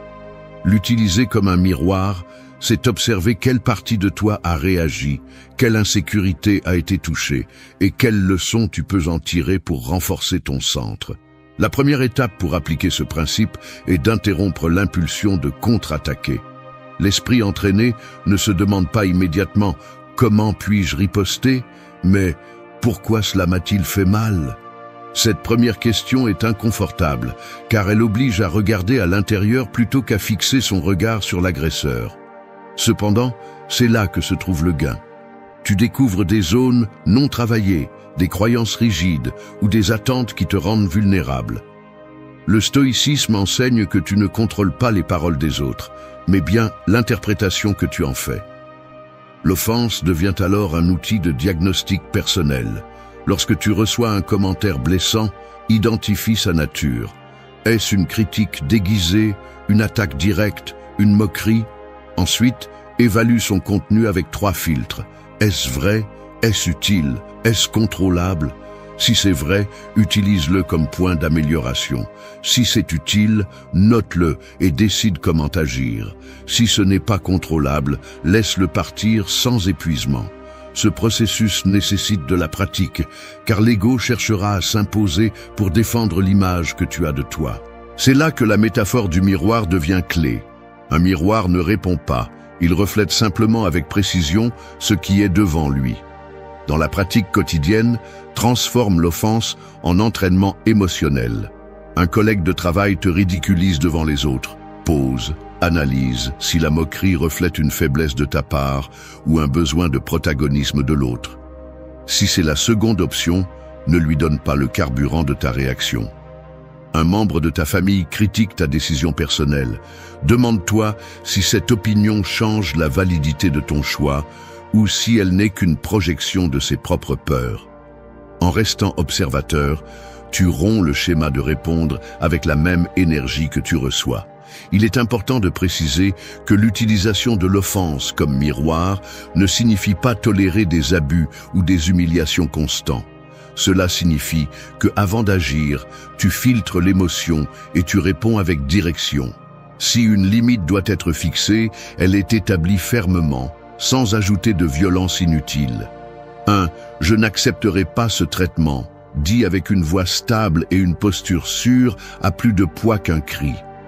L'autocontrôle n'est pas passivité, c'est stratégie. Pour renforcer cette compétence, note dans un cahier 3 offenses reçues dans la semaine, ta réaction initiale et ce que le miroir t'a montré. Tu remarqueras peut-être que certaines critiques éveillent l'insécurité dans des domaines où tu doutes encore de toi-même.